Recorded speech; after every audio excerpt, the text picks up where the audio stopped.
I'm Commander Elise Rogers, 38 years old, and I earned my wings the hard way by surviving a cockpit fire at 30,000 feet and still bringing the jet home. For years, I gave everything to the Navy, my time, my health, my peace, training younger pilots, covering for their mistakes, proving over and over that I belonged in a world that didn't always want me to. But the day I walked into a Top Gun briefing and heard a lieutenant tell me I was in the wrong room, real pilots, only something in me shifted. I didn't argue. I didn't explain. I just waited until the instructor saluted and called me Phoenix 1. Have you ever been underestimated so completely that proving them wrong wasn't even satisfying, just inevitable? If so, tell me your story in the comments. You're not alone. Before I tell you what happened next, let me know where you're tuning in from. And if you've ever had to stand your ground and let your actions do the talking, hit that like button and subscribe, because what came after that moment changed everything. I walked through the double doors of Briefing Room 7 at 1400 hours on a Tuesday that felt like any other. The Nevada sun had bleached the tarmac white outside, and inside, the air conditioning hummed against the heat. I wore my standard Navy flight khakis, sleeves rolled to regulation length, hair pulled back tight. No name tape yet on this uniform. They'd issued it that morning when I checked in from my previous assignment. I carried a tablet under one arm and a coffee in my other hand, the kind of strong, bitter stuff you learn to drink black after enough years at sea. The room was already half full. Young faces, confident postures, flight suits unzipped just enough to show t-shirts underneath. All men. They stood in clusters near the front row, talking in that particular way fighter pilots talk, hands moving through the air, tracing imaginary maneuvers, voices pitched just loud enough to make sure everyone could hear how good they were. I recognized the type immediately. I'd flown with versions of them for 15 years. I took a seat in the back row, set my coffee down, opened my tablet. Behind me, someone muttered something I couldn't quite catch. Laughter followed, low and brief. I didn't turn around. There was a time, early in my career, when I would have needed to know exactly what they were saying, would have felt compelled to respond, to defend, to prove something. But I'd learned that the best response to men who underestimate you is to let them keep doing it until the moment it costs them something. The briefing was supposed to start at 14:30. At 14:28, a lieutenant with dark hair and wireframe glasses walked past my row, stopped, backtracked. He had his helmet bag slung over one shoulder and a call sign patch I couldn't read stitched onto his flight suit. He looked at me, then at the room number on the wall, then back at me. "You're in the wrong room, sweetheart," he said. His tone wasn't quite hostile, just confidently corrective, the way you'd redirect someone who'd gotten lost looking for the bathroom. Real pilots only. Secretaries sit outside. The conversations around us died. Heads turned. I looked up at him, let a bead of silence stretch out, just long enough to be noticeable. I was about to speak when the door at the front of the room opened. Captain David Walker entered the way he always did, shoulders back, eyes scanning the room in one efficient sweep, the kind of situational awareness you can't teach, only earn. He was older than the last time I'd seen him, grayer at the temples, but he carried himself with the same unshakable calm that had kept our squadron alive over the Persian Gulf when I was 27, and everything was on fire. He stopped mid-stride when his eyes found me. His entire posture changed, not relaxed, but sharp, formal. He came to attention and saluted. "Good to have you back, Phoenix 1, he said. His voice carried across the room like a blade. The silence that followed was the kind that has weight. I returned the salute, crisp and deliberate, the way he'd taught me a decade ago when I was a nugget pilot who didn't know how to land on a carrier deck in a crosswind. Every man in that room had gone still. The lieutenant who'd called me sweetheart had backed up 2 steps, his face cycling through confusion, recognition, and something close to panic. "Good to be back, sir," I said. Captain Walker moved to the front of the room and set his briefing materials on the podium. "Gentlemen," he said, and I noticed he didn't look at them, just started queuing up slides. "Let me introduce Commander Elise Rogers. Some of you may know her call sign, Phoenix 1. She earned it during Operation Enduring Freedom after her F/A-18 took battle damage during a strike package over Kandahar. Hydraulic failure, electrical fire, and she still put her ordnance on target before recovering to the carrier. She later commanded VFA 41, the Black Aces, through 2 deployments. She holds the Distinguished Flying Cross and the Air Medal with Valor device. She's here as a candidate evaluator for this selection cycle. He finally looked up. And she's senior to every person in this room except me. I watched their faces. Some tried to hide their reactions. Others didn't bother. The lieutenant, his name Tape Red Cruz, had gone pale. Another pilot, younger, with red hair and freckles, stared at his boots. A third, sitting near the front, met my eyes for half a second, then looked away. I understood what was happening in their heads. They were recalculating, running through everything they'd said in the past 20 minutes, wondering if I'd heard, wondering what it would cost them. Captain Walker started the briefing. It was technical, focused, the usual rundown of training objectives and evaluation criteria for the Naval Fighter Weapons School, TOPGUN, though nobody called it that officially anymore. I took notes on my tablet, asked 2 clarifying questions about the syllabus timeline, and stayed quiet otherwise. When Walker dismissed the group, the pilots filed out in silence. Cruz lingered near the door, like he wanted to say something, but I didn't give him the opening. I gathered my materials and walked to the front of the room. "You didn't have to do that," I told Walker when we were alone. "Do what?" "The introduction. They would have figured it out eventually." He smiled, the kind of smile that didn't quite reach his eyes. "Eventually isn't the same as immediately. And you outrank most of the instructors here, too. They needed to know. I don't need you to fight my battles, David. I'm not fighting your battles. I'm preventing a bunch of junior officers from ending their careers before they start." He closed his laptop and looked at me straight on. "You've been gone 3 years. Things haven't changed as much as they should have." I didn't argue with him because he was right. I'd been stationed overseas, flying missions out of bases where rank mattered more than gender because everyone was too tired and too busy to care about anything except getting home alive. Coming back stateside was like stepping backward in time. "How long are you here?" he asked. 6 months, maybe longer depending on the assignment after this. "You thinking about staying in past 20? "I don't know yet." I picked up my coffee cup, found it empty, set it back down. "Depends on whether I still like the job when I'm not dodging surface-to-air missiles." He laughed at that, a short bark of sound. "Fair enough. Listen, Rogers, Elise, I'm glad you're here. We need people like you in the schoolhouse. People who've actually done the job under fire." "You mean women?" "I mean pilots who know what the hell they're doing and can teach these kids how not to die." He paused. "But yeah, women too. It matters that they see you here. Whether they know it yet or not." I left the building 20 minutes later and walked back across the base toward the bachelor officers' quarters where I was staying temporarily. The sun was lower now, the air still hot but losing its edge. I passed the flight line, rows of F divided by a -18S parked on the ramp, wings folded, canopies glinting. I'd spent half my adult life in airplanes like those, strapped into an ejection seat with a helmet on and the ocean 5 miles below. It was the only place I'd ever felt completely sure of myself, completely free of doubt. On the ground, everything was complicated.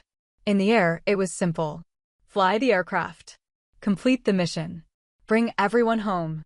I thought about Cruz and his comment, "Secretaries sit outside," and felt nothing. Not anger, not vindication, not even satisfaction. Just a kind of tired familiarity. I'd heard versions of that line 100 times over the years. You get used to it, or you don't, and if you don't, you leave. I'd stayed because I was good at the job and because leaving would have meant letting people like him win by default. But some days I wondered what it would have been like to choose a career where competence was assumed instead of constantly tested. My phone buzzed. A text from Walker, "Drinks later if you want to catch up properly." I sent back a thumbs-up emoji and kept walking. The air smelled like jet fuel and dust, familiar and clean in a way that made sense to me. Somewhere behind me, an aircraft engine spooled up for a test run, the sound rising and falling like breathing. I'd be back in a cockpit in 2 days for my requalification flights. Until then, I had paperwork, briefs, and a room full of young pilots who were just beginning to understand that the person they'd underestimated was about to evaluate whether they were good enough to be here at all. I joined the Navy at 19 because I didn't know what else to do, and because my father had been a Marine who told me the military would give me structure, purpose, and a way to pay for college. He was right about two of those three things. I enlisted as an aviation electronics technician, E3, and spent 2 years on a carrier turning wrenches on radar systems and learning how aircraft actually worked from the inside out. I was good with my hands, good with circuits and schematics, and I liked the work. But I spent those 2 years watching pilots walk past me on the flight deck, and something in me wanted that. Wanted the freedom of it, the complexity, the fact that everyone looked at them differently. So I applied to officer candidate school. It took me 2 tries. The first time they told me my test scores were fine, but they weren't sure I had the leadership presence they were looking for, which was code for something I didn't want to decode. The second time I scored higher, ran faster, and made sure I was impossible to ignore. They accepted me. I was 21. Flight school was the hardest thing I'd ever done. Not because I wasn't capable, but because I was always half a step behind in the informal knowledge, the unspoken rules, the camaraderie that formed naturally among the men in my class and seemed to require extra effort for me to access. I studied twice as long, flew every extra hop I could get, and kept my mouth shut when the jokes got uncomfortable. I earned my wings at 25 and got assigned to a fleet squadron, VFA 105, the Gunslingers, flying F/A-18 Hornets off the USS Harry S. Truman. My first cruise was terrifying and exhilarating in equal measure. I learned how to land on a carrier deck at night in bad weather, how to refuel from a tanker at 20,000 feet, how to put a bomb on target from a dive angle that made your vision gray at the edges. I also learned how to be the only woman in a ready room full of men who didn't quite know what to do with me. Some ignored me. Some went out of their way to help.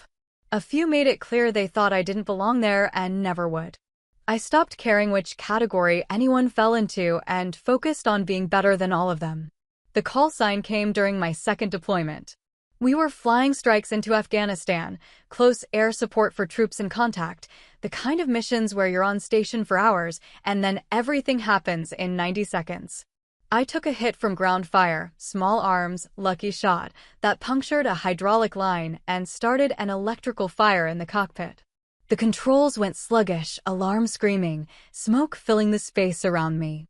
I had ordnance still loaded, a target still marked, and a forward air controller on the radio telling me they needed that bomb right now or people were going to die. So I put it on target.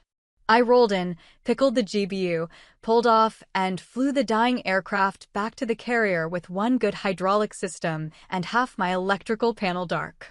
I trapped on the third wire, shut down the engine, and climbed out to find the deck crew staring at me like I'd grown a second head. The fire had burned through part of the cockpit paneling. The maintenance chief told me later that if I'd stayed airborne another 10 minutes, the flight control computer would have failed completely and I'd have had to eject over the ocean. Captain Walker, who was my squadron commanding officer then, called me into his stateroom that night. He poured me a bourbon, which was technically against regulations underway, but which no one was going to mention, and said, "That was either the gutsiest or the stupidest thing I've ever seen." "Both, sir," I told him. He laughed. "Fair assessment. You know what a phoenix is? A bird that rises from fire." "Yeah, that's you now." Phoenix 1. He raised his glass. "Welcome to the fraternity, Rogers." The call sign stuck. Within a week, everyone on the ship knew the story, half of them exaggerated, but the core of it true.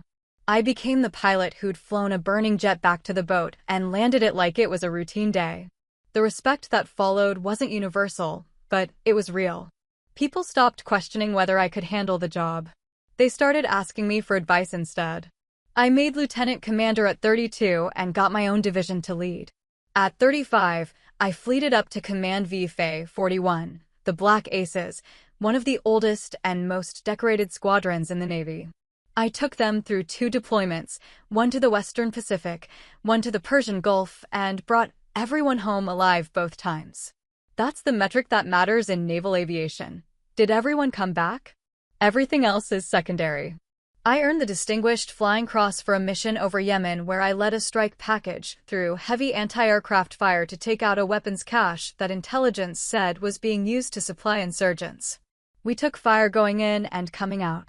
One of my pilots got hit, lost his radio, and I talked him back to the tanker using hand signals through the canopy and then escorted him 300 miles to the carrier because his navigation system was fried.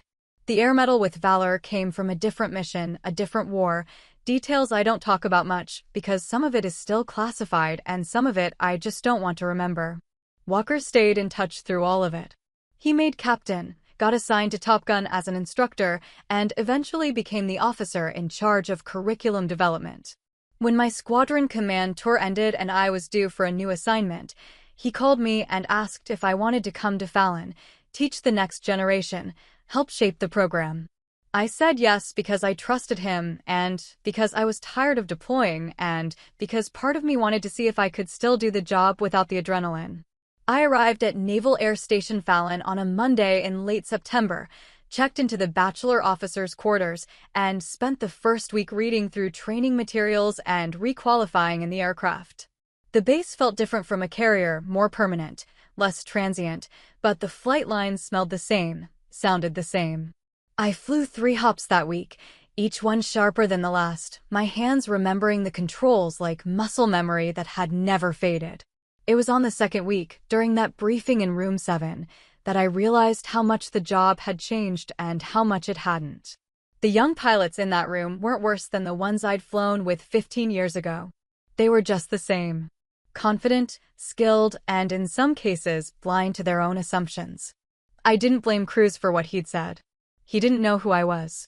But I also didn't excuse it, because ignorance isn't the same thing as innocence, and at some point you're responsible for what you don't know. That night, I met Walker for drinks at a bar off base, a quiet place with dim lighting and a jukebox playing old country music. We sat in a booth near the back and talked about the people we used to fly with, the ones who'd stayed in and the ones who'd gotten out, the ones who hadn't made it home. He told me about his kids, 2 daughters, both in college now, and I told him about my mother, who'd remarried after my father died and moved to Arizona, where she sent me pictures of sunsets and asked when I was going to settle down. "You ever think about getting out?" Walker asked at one point. "Every day," I said. "And then I go flying and I forget why I wanted to leave." "That's the trap, isn't it?" "Yeah." I finished my beer and set the bottle down. "It is." The word spread faster than I expected. By the next morning, everyone on base seemed to know who I was. I walked into the operations building at 0700 and the senior chief at the desk stood up and greeted me by rank and name. In the hallway, a group of junior officers stepped aside to let me pass, one of them nodding with a tight, respectful expression. At the flight line, the crew chief working on my assigned aircraft, a chief petty officer named Marcus Hale, broad-shouldered and gray-haired, saluted and said, "Honored to have you flying my bird, ma'am." I stopped, surprised. "You know who I am?" "Everyone knows who you are, Commander." "Phoenix 1. We read about you in the maintenance logs from Truman." "That fire you brought back?" "We used that as a case study for damage assessment training." I didn't know what to say to that, so I just nodded and said, "Let's make sure this one doesn't catch fire." He grinned. "Roger that, ma'am." The pilots were harder to read. Some avoided me entirely, changing direction in the hallway or suddenly finding something fascinating to look at when I entered a room.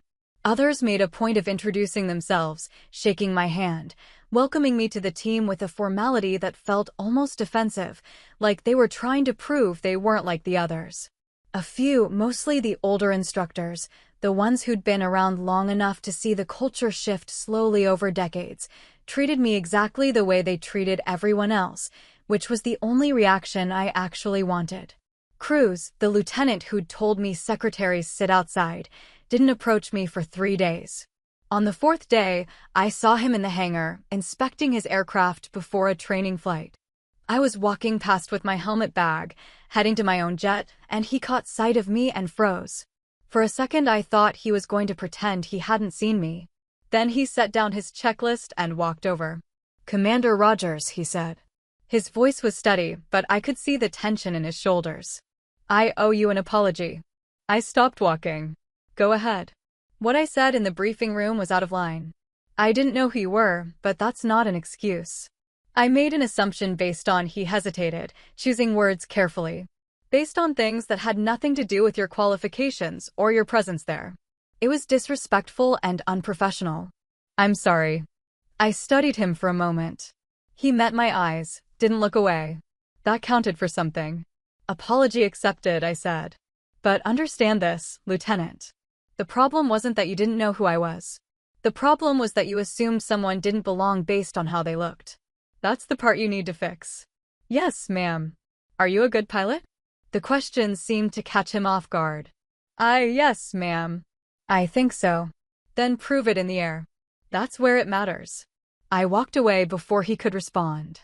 I didn't need his gratitude or his further apologies. I needed him to be better, and words weren't going to accomplish that. Only performance would. The simulator hop happened on a Friday afternoon. The scenario was a basic tactical intercept, 2 fighters against 4 adversaries, low altitude, compressed timeline. I volunteered to fly as the lead, which meant I'd be running the tactical decisions and coordinating the engagement while my wingman executed my directions. Cruz was assigned as my wingman. I didn't ask if that was intentional. I didn't care. We briefed for 30 minutes before stepping to the simulator. I kept it straightforward. Roles, responsibilities, communication protocols, decision-making authorities. Cruz took notes, asked 2 good questions about targeting priorities, and stayed professional. In the simulator, he was slower than I expected. Not incompetent. His hands knew the aircraft. His radar work was solid, but he was thinking too much, second-guessing his instincts, trying to fly perfectly instead of effectively. I called the initial merge, directed him to take the trailing bandit while I engaged the lead. He acknowledged, maneuvered into position, but hesitated on the trigger. By the time he fired, his target had defensive advantages, and he ended up in a protracted engagement that burned fuel and time. I took my target, switched to support him, and ended up killing his bandit for him because he'd lost the initiative. We reset, ran it again. Same result. Third time, I let him fail completely, didn't bail him out, just watched his simulated aircraft get shot down while I handled the other 3 bandits alone. When we debriefed afterward, I kept my voice level and factual. You're overthinking, I said. You've got the skills, but you're not trusting them. You're flying like you're afraid to make a mistake. I am afraid to make a mistake, he said. Especially now. Especially with you. Why? He looked uncomfortable. Because of who you are. Your reputation. I don't want to look incompetent. Then stop trying not to look incompetent and start trying to be good. There's a difference. I leaned back in my chair. When you're in a merge, you don't have time to think about how you look. You have time to decide, execute, and adapt. That's it. Everything else is noise. How do you turn off the noise? You don't. You just get louder than it is. I stood up. We're flying again on Monday. Same scenario. This time, I want you to make decisions fast and live with the consequences. I'd rather see you fail decisively than succeed hesitantly. He nodded slowly. Yes, ma'am. On Monday, he was better. Not perfect, he still hesitated once, still second-guessed a targeting call, but he was faster, sharper, more aggressive. When I directed him to engage, he committed fully, drove his bandit defensive, and killed him clean. We won the scenario with fuel to spare. In the debrief, I told him he'd done well, pointed out 2 mistakes he needed to correct, and moved on. He looked relieved, like he'd been holding his breath for 3 days. After that, something shifted. Not just with Cruz, but with the other pilots in the training program. They started asking me questions, technical ones about weapons employment, tactical ones about decision-making under pressure. In the ready room, they stopped going quiet when I walked in. On the flight line, they treated me like what I was, an experienced pilot who'd done the job and lived to teach it. I didn't soften my feedback. I didn't lower my standards or make exceptions. When someone flew poorly, I told them. When someone made a dangerous decision, I explained why it would get them killed in combat. But I also recognized good work when I saw it, and I made a point of telling them when they'd done something right. Respect in aviation is earned through consistency, competence, and fairness. You can't fake any of those things, and you can't demand them. You just have to be worth following. By the end of the second month, Cruz had improved significantly. He was flying with confidence, making decisions faster, and his tactical awareness had sharpened to the point where he was competitive with the top pilots in his class. In a brief after one particularly challenging sortie, he stayed behind after the others left. "Commander," he said, "I wanted to thank you for not giving up on me after the way I started. I didn't do you any favors, Lieutenant. You did the work. Still, it means something." He hesitated. "Can I ask you something?" "Go ahead." "How do you deal with it? The people who don't take you seriously? The ones who assume you're not as good because you're different?" I thought about that for a moment. "I don't deal with them," I said. "I outlast them. I outlie them.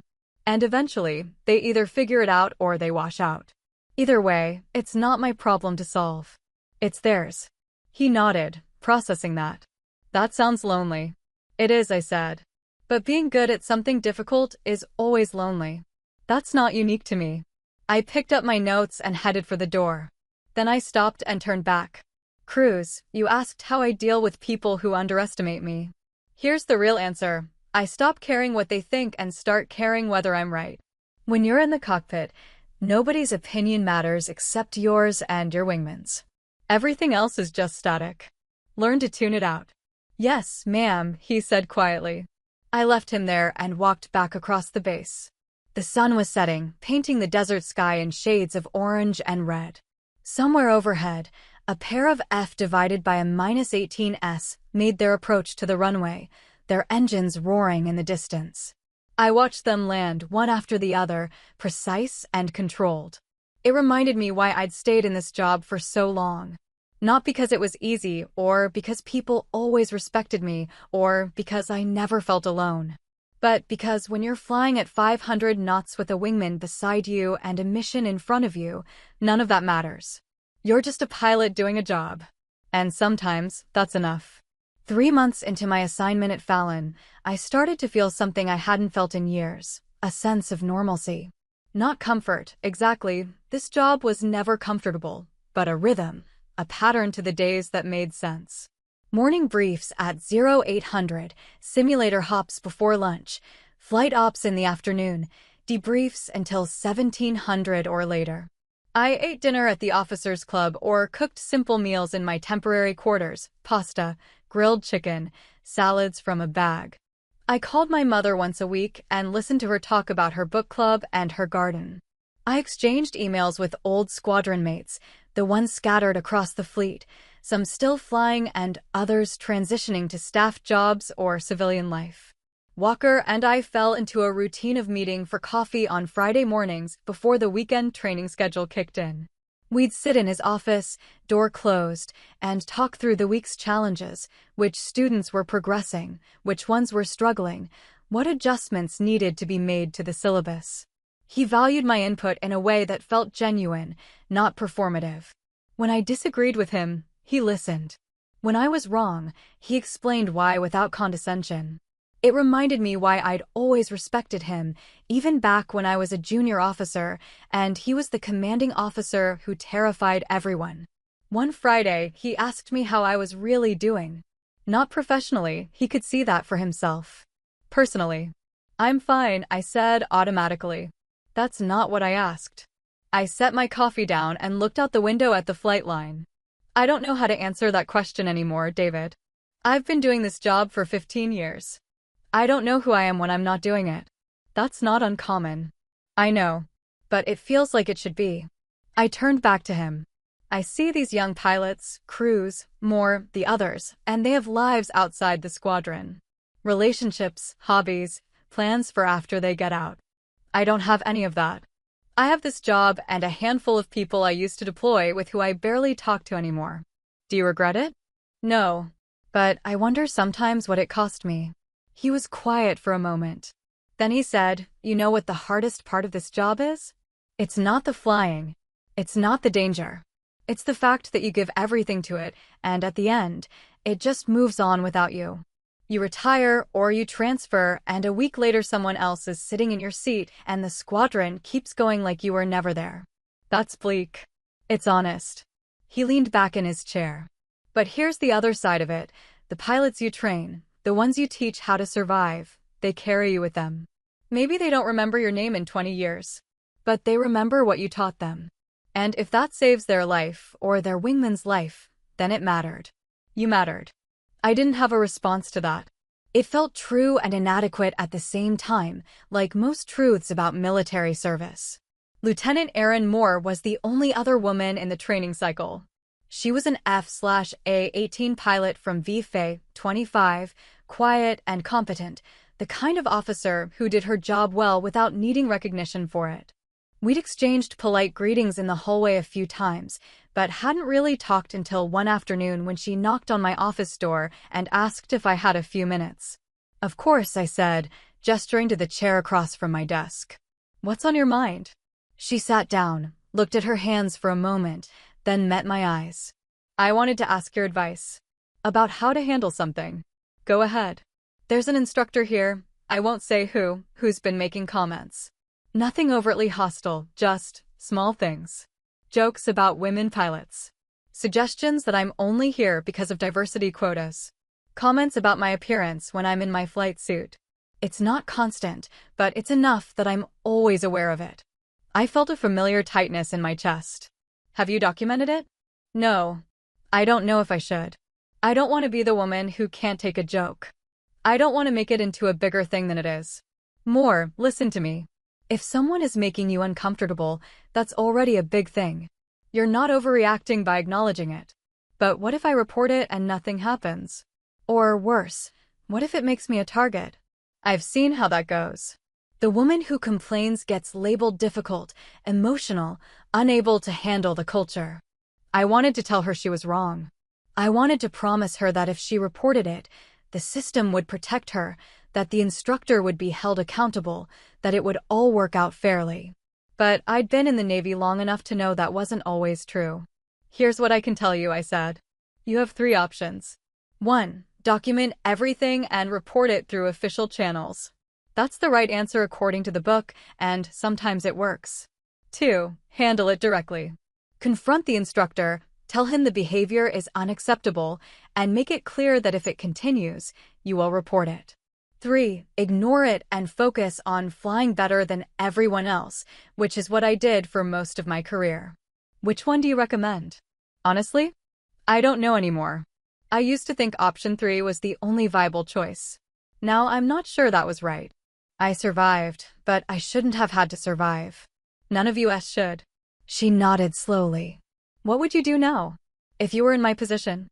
I'd confront him directly. I'd tell him his comments are unprofessional and unwelcome, and I'd make sure there was a witness present so it couldn't be twisted later. And if it continued, I'd document and report. But that's me, at this point in my career, with this rank and this reputation. You have to make the choice that you can live with. Thank you, ma'am, she said quietly. She left, and I sat there staring at my desk, feeling the weight of a conversation I'd had versions of a dozen times over the years. The advice I'd given her was sound, but it also felt insufficient. The fact that she had to calculate the risk of reporting harassment, had to weigh her career against her dignity, was an indictment of a system that claimed to value integrity above all else. 2 weeks later, I heard through Walker that Moore had confronted the instructor and that the behavior had stopped. I didn't ask for details. I was just glad she'd found a path forward that worked for her. In December, we flew a large force exercise, 8 aircraft, multiple target sets, complex threat environments. I led one of the divisions, with Cruz as my wingman and 2 other pilots rounding out the foreship. The brief took 90 minutes, covering everything from tanker procedures to communications protocols to abort criteria.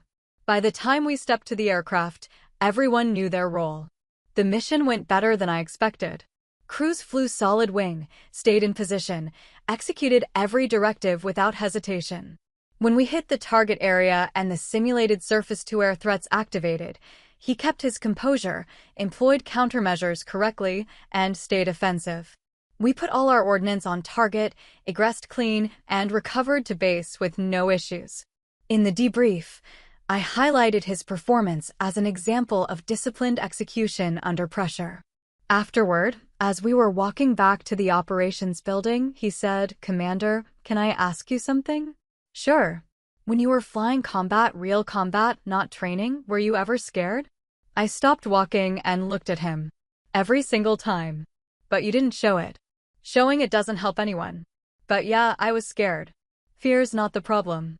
The problem is letting it make your decisions for you." He thought about that. "How do you keep it from taking over?" "You focus on the task. You trust your training. And you remember that your wingman is depending on you to do your job, the same way you're depending on them. That's bigger than fear." "Did you ever lose anyone?" "Someone you were flying with." I didn't answer right away. The question had weight, and I wanted to give it the respect it deserved. "Yes," I said finally. "Twice. Both times in combat. Both times there was nothing I could have done differently. That doesn't make it easier, but it's the truth." "Do you still think about them?" "Every day." We walked the rest of the way in silence. When we reached the building, he stopped and said, "Thank you for teaching me, ma'am. I know I didn't make it easy at first." "You're doing fine, Cruz. Keep it up." That night, I sat in my quarters and pulled up old photos on my laptop, pictures from deployments, from squadrons I'd served with, from missions I'd flown. Faces I hadn't thought about in months or years. Some of them were still flying. Some had gotten out. 2 of them were gone. I closed the laptop and sat in the dark for a while, thinking about the cost of this job, the weight of carrying other people's lives in your hands every time you strapped into a cockpit. It never got lighter. You just got stronger. In late January, Cruz deployed with his squadron to the Western Pacific.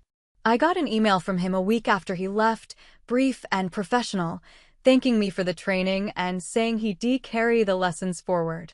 I didn't reply immediately. I wasn't sure what to say, and I'd never been good at the sentimental side of mentorship. But 2 months later, I received another message, longer this time, sent from a ship-based email account with intermittent connectivity. "Commander Rogers, I wanted to write and tell you something that happened yesterday.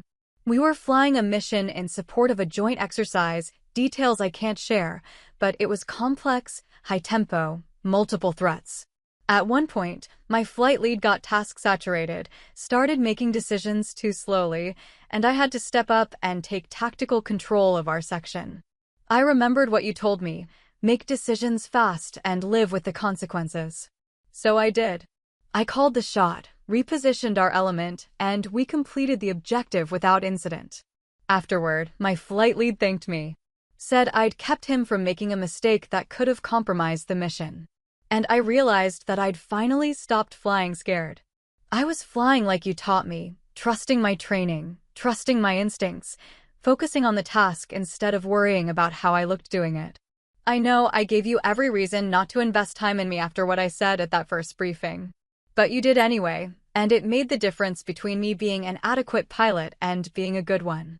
So thank you. Not just for the tactical instruction, but for showing me what it actually means to be professional. Respectfully. LT James Vector Cruz. I read the email 3 times. Then I saved it in a folder and closed my laptop. I didn't reply. There wasn't anything I needed to say that he didn't already understand. He'd done the work. He'd become the pilot he was capable of being. That was the only response that mattered. But I thought about that email for days afterward. Thought about the fact that he'd signed it respectfully, thought about the call sign he'd earned, Vector, thought about the moment when he'd stepped up and taken control because someone needed him to. That was what this job was supposed to produce, pilots who could make hard decisions under pressure and live with the consequences. Not perfect people, just competent ones who understood the stakes. Walker asked me one afternoon if I'd heard from any of the students after they deployed. I mentioned Cruz's email without going into detail. "That's the part of this job people don't talk about," Walker said. "You spend months teaching them, then they leave, and you never really know if it mattered. Until you get a message like that. Does it make up for the rest of it?" I asked. "The politics, the bureaucracy, the people who still think we don't belong here? I don't know. Does it for you?" I thought about that. Ask me in 10 years. He laughed. "Fair enough. In March, I received orders for my next assignment, a staff position at the Pentagon, working on aviation readiness and training policy. It was the kind of job that meant long hours, no flying, and influence over programs that affected thousands of pilots I'd never meet. It was also the kind of job that signaled the Navy was taking me seriously as a senior officer, that they saw me as someone worth investing in for higher leadership roles. I wasn't sure how I felt about it. Part of me wanted to stay at Fallon, keep teaching, keep flying. Part of me was ready for something different, something that didn't involve strapping into an ejection seat and trusting my life to a machine. I called my mother and told her about the orders. She was thrilled. She'd always worried about me flying, had spent years picturing worst-case scenarios every time I deployed. A desk job in Washington meant I'd be safe, stable, closer to normal.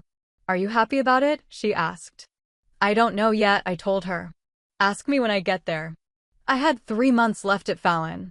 I spent them the way I'd spent the previous 6, teaching, flying, mentoring the next group of pilots who came through the program. Some of them knew who I was before they arrived. Others found out the same way crews had through a moment of surprise, recalibration, and eventual respect. I stopped trying to predict which category people would fall into. It didn't matter. What mattered was whether they could fly, whether they could lead, whether they could handle the job when it stopped being theoretical and started being real. On my last day, Walker took me to lunch off base, the same bar where we'd had drinks 6 months earlier. We sat in the same booth and ordered the same food, and for a while we just talked about nothing: sports, politics, the absurdity of military bureaucracy. Then he set down his beer and said, "You made a difference here, Elise. I know it didn't always feel like it, but you did. I just did the job." That's exactly why it mattered. You didn't make it about proving a point. You made it about being good at what you do. And that's what they needed to see. I didn't know how to respond to that, so I just nodded and finished my drink. That night, I packed my belongings into my car and drove off the base for the last time. I stopped at the gate, looked back at the flight line in the rearview mirror, rows of aircraft parked under floodlights, the desert sky dark and full of stars. I thought about all the hours I'd spent in planes like those, all the missions I'd flown, all the people I'd served with. Some of them were still out there, still flying. Some had moved on to other things. Some were gone. I drove east through the night, headlights cutting through the darkness, the road stretching out ahead of me toward whatever came next. I didn't know if I'd made the right choices over the past 15 years. I didn't know if the sacrifices had been worth it.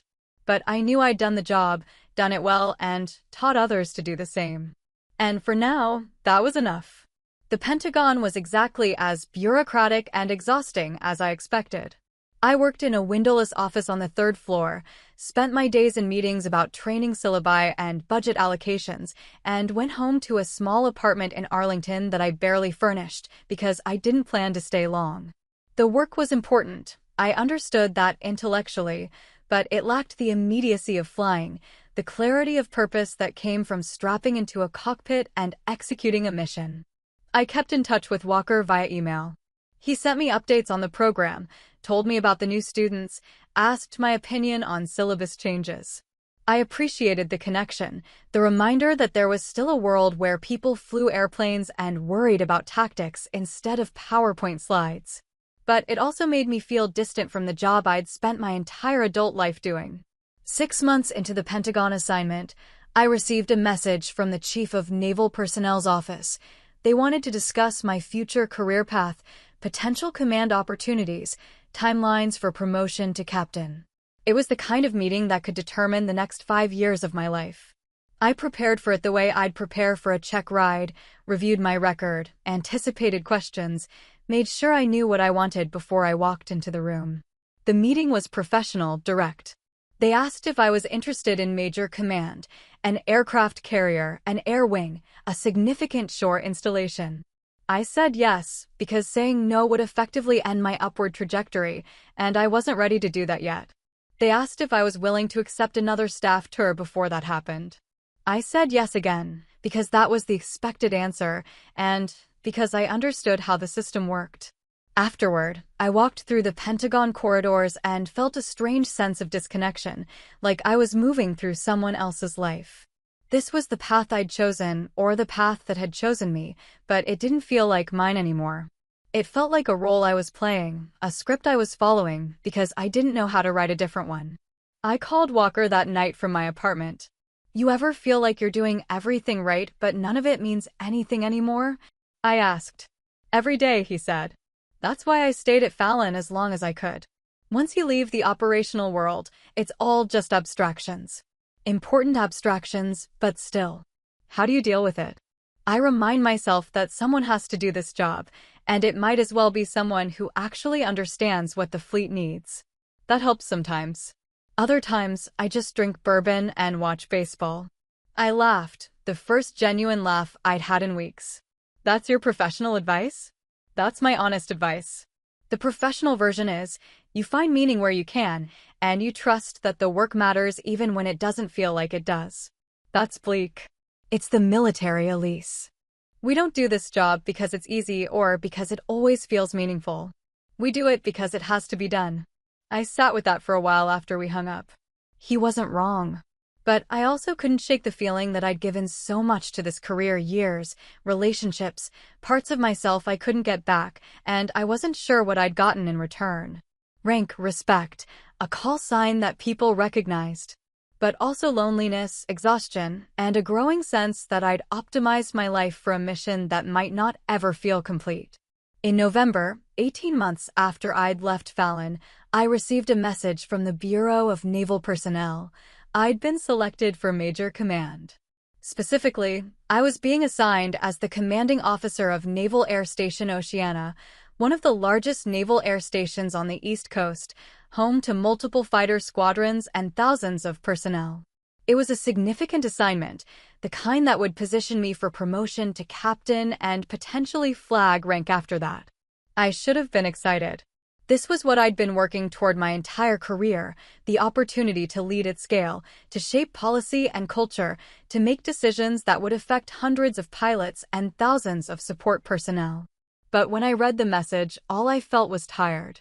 I accepted the assignment because that was what you did. You didn't turn down Major Command unless you were ready to retire, and I wasn't ready for that yet. Or maybe I was, and I just didn't know how to admit it. Before I transferred to Oceana, I took 2 weeks of leave and flew to Arizona to visit my mother. She was 70 now, still sharp and active, living in a retirement community where she played tennis and volunteered at the library. We spent the days hiking in the desert, cooking dinners together, talking about everything except the Navy. It was the most relaxed I'd felt in years. One evening, sitting on her back patio watching the sunset, she asked me if I was happy. "I'm successful," I said. "That's not what I asked." I didn't answer right away. The sky was turning purple and orange, the air cooling as the sun dropped below the horizon. "I don't know, Mom. I've spent my whole life trying to be good at this job. And I am good at it. But I'm not sure that's the same thing as being happy." "Then why do you keep doing it?" "Because it's what I know. Because I've invested too much to walk away now. Because I don't know who I am if I'm not doing this." She was quiet for a long moment. Then she said, "Your father used to say something similar. He loved the Marines, gave them everything he had.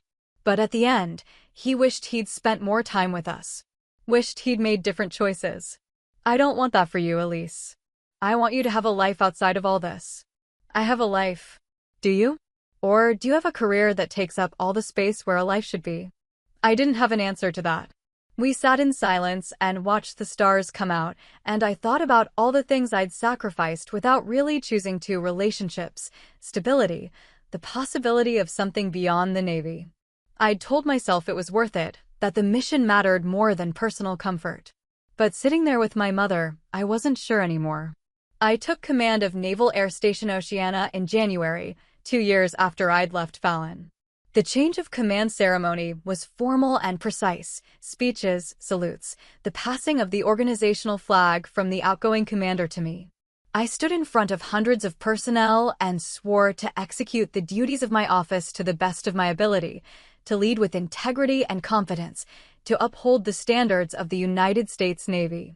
Afterward, people congratulated me, shook my hand, welcomed me to the team. I smiled and thanked them and tried to feel something other than the weight of responsibility settling onto my shoulders. The job was consuming. I worked 12-hour days, sometimes longer, managing operations, personnel issues, budgets, maintenance schedules, community relations. I attended meetings with local officials, briefed senior officers on readiness, reviewed incident reports, made decisions that affected thousands of people. It was important work, necessary work, but it was also relentless. I flew occasionally incentive flights, proficiency hops, but it wasn't the same. I was the commanding officer now, which meant I was always thinking about risk management, liability, appearances. The freedom I'd felt as a younger pilot, the pure joy of flight, had been replaced by caution and calculation. 6 months into the assignment, I received news that Captain David Walker had retired. I'd known it was coming. He'd hit his 30 years, and he'd told me months earlier that he was ready to be done. But seeing the official message still hit me harder than I expected. He'd been a constant presence in my career, a mentor and friend who'd understood this life in a way few others did. Now he was gone, transitioned to civilian life, and I was still here, still grinding through the job. I sent him an email congratulating him and asking what his plans were. He replied a week later. He'd taken a job as a flight instructor at a civilian aviation school in Colorado, teaching people to fly small aircraft for fun. The message was brief, but I could sense the contentment in it, the relief of stepping away from the bureaucracy and getting back to the simple act of flying. I was happy for him. I was also envious in a way I didn't want to examine too closely. The email came on a Tuesday in September, almost 3 years after I'd left Fallon. The subject line read, "Request for guest lecture, Top Gun." I opened it, curious. "Commander Rogers, we're hosting a leadership symposium at the Naval Fighter Weapons School next month, and we'd like to invite you as a guest speaker. The topic is leading in high-performance environments, and we're specifically looking for senior officers who can speak to the challenges of balancing technical excellence with leadership responsibilities. We'd be honored if you'd consider participating. The event is October 15th, and we'd cover all travel expenses. Please let me know if you're available. Respectfully, Captain Sarah Chin, Commanding Officer, Naval Fighter Weapons School." I stared at the email for a long time. Fallon. The place where I'd spent 6 months teaching, mentoring, rediscovering what I loved about this job. The place where I'd felt like I was making a tangible difference instead of shuffling paperwork and managing bureaucracy. I accepted the invitation. I arrived at Fallon on a Thursday afternoon, 2 days before the symposium. The base looked the same, flat desert landscape, rows of aircraft on the flight line, the mountains in the distance. I checked into the bachelor officers' quarters and spent the evening walking around, remembering what it had felt like to be here, to have a clear purpose every day. The next morning, I visited the operations building. Some of the staff recognized me, greeted me warmly. Others were new, didn't know who I was, treated me with polite formality.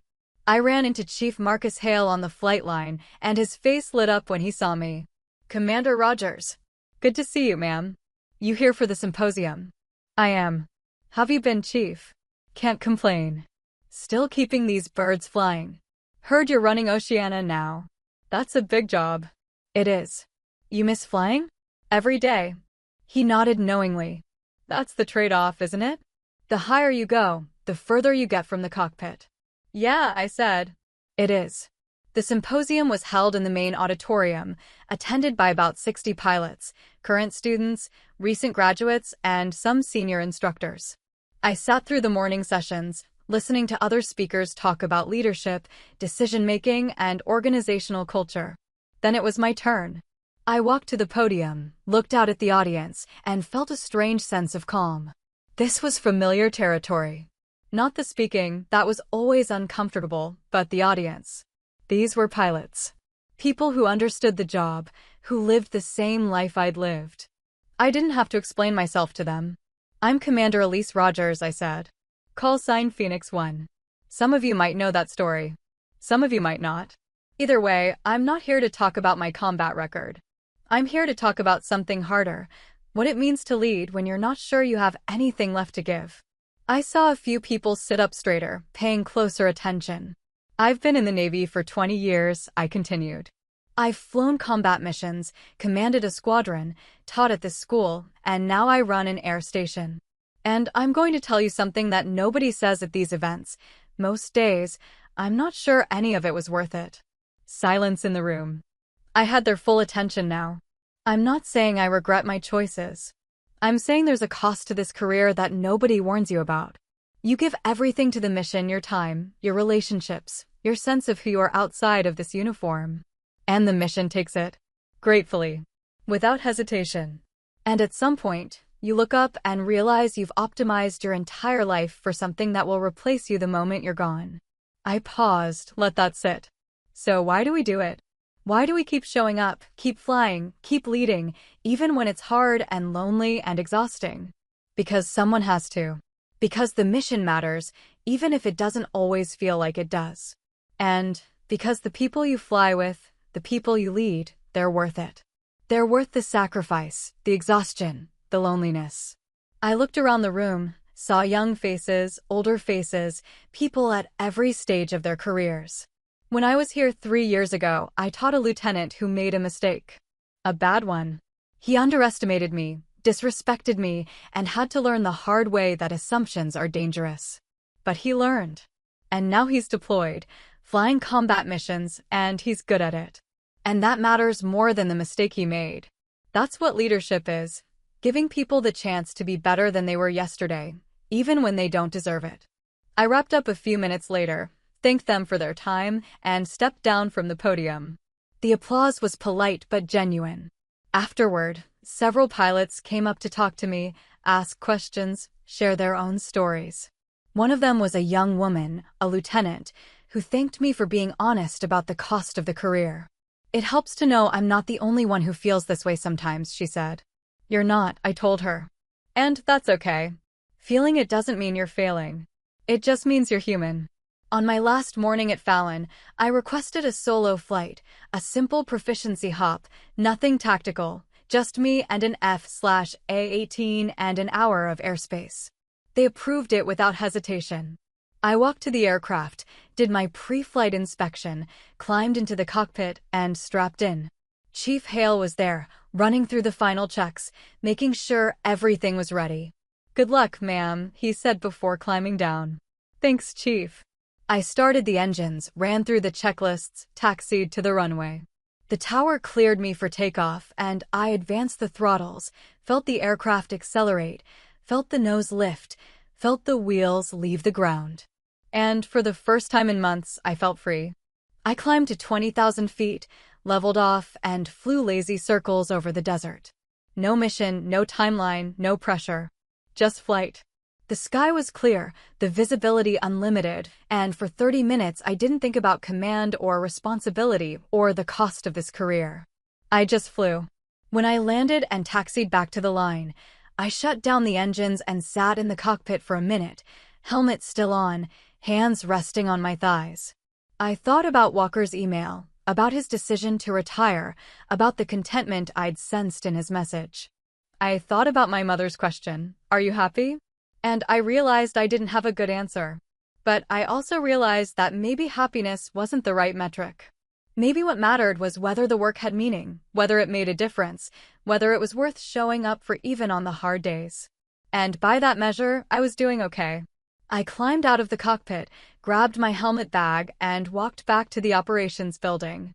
Tomorrow, I'd fly back to Oceana, back to the job, back to the relentless grind of command.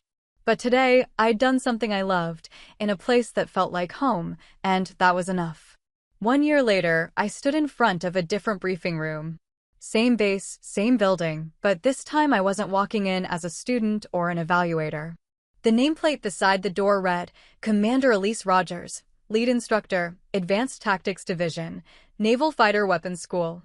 I'd submitted my resignation from command at Oceana 6 months earlier. The conversation with the detailer had been brief, professional. They'd asked if I was sure. I'd said yes. They'd asked where I wanted to go. I'd said Fallon. There had been a pause on the other end of the line, then, "We can make that happen." And they had. I wasn't running an air station anymore. I wasn't managing thousands of people or sitting in budget meetings or worrying about community relations. I was teaching pilots how to fly, how to fight, how to survive. It was a step backward in terms of career progression. Everyone knew that taking an instructor billet after major command meant you were off the flag officer track. But I didn't care.